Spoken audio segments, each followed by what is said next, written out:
开之后，女人最怕你做什么？很多兄弟觉得呀，对方提分手的时候那么绝情，肯定早就不在乎这段感情了。但今天啊，我要告诉你3个颠覆认知的真相。第一，他根本不怕你纠缠。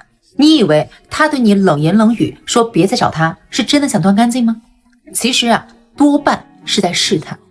他嘴上把话说得越狠，心里越藏着期待，期待你放不下他，期待你为了挽回拼命的妥协。这种被需要的感觉啊，就是他安全感的来源。他想通过你的纠缠确认他在你心里很重要，确认你离不开他。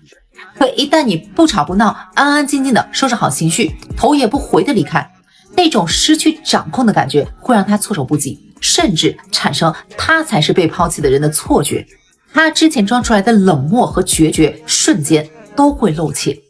第二，他怕你过得比他好，尤其是当你身边出现了新的人，哪怕只是同事聚餐、普通异性朋友的点赞，他都会忍不住的胡思乱想。他会觉得自己在你心中的位置被取代了，原本的自信会一下子崩塌，甚至会偷偷的焦虑。你是不是早就放下他了？这是他潜意识的不甘心，更是没彻底放下的证明。第三，他最怕你彻底消失。别相信他那句早就不爱了，真正放下的人根本不会反复的强调。可当他发现啊，你不再关注他的动态，不再因为他的一句话开心或者难过，开始好好的生活，活得越来越精彩的时候，他才会意识到自己到底失去了什么。之前那些故作潇洒的姿态全部会变成自欺欺人的笑话。他不过是在掩饰自己内心的恐慌和后悔，靠逞强来保住自己的那点可怜的自尊心，不想让你看出他还在乎，更不想承认自己其实舍不得。所以你听明白了吗？女人分手时放的狠话大多是虚张声势，本质上是想试探你到底有多在意他。如果你当真了，放下尊严去道歉去讨好，他反而会觉得你果然离不开他，不仅不会珍惜，还会更看不起你。因为他知道自己已经完全的拿捏你了，之后呢，只会更加的肆无忌惮。我知道你害怕他的冷漠，也怕自己一旦强硬起来，这段关系就彻底没救了。但你要清楚，需要你不断牺牲尊严才能维持的感情本身就已经不健康了。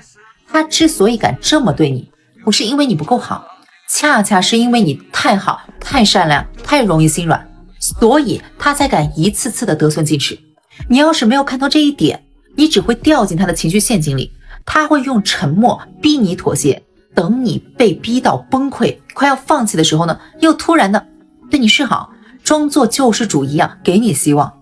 到那个时候啊，你甚至会骗自己他还是爱你的，可这不过是他掌控你的手段而已。这个世界上没有谁是谁的唯一，更没有人离了谁就活不下去。你要透过他的虚假表象看到本质，去撕开他的层层伪装。别纠缠，也别拉黑删除，就安安静静的待在他的好友列表里面，不再主动的发消息。这种留白会让他猜不透你的想法，甚至会忍不住的主动来试探你。更重要的是，把注意力放回到自己身上。当你活得越来越精彩，他才会真正的清醒。不是你被他抛弃，而是他失去了那个愿意真心待他，把他放在心上的顶配。兄弟们，感情不是非赢即输的战争，而是一场看清彼此的博弈。你的目的不是赢过他，而是要看清他的懦弱和算计，然后决定要不要继续。真正爱你的人绝不会用冷漠和试探来伤害你。如果一个人的靠近只会让你遍体鳞伤，那么放手才是对自己最好的成全。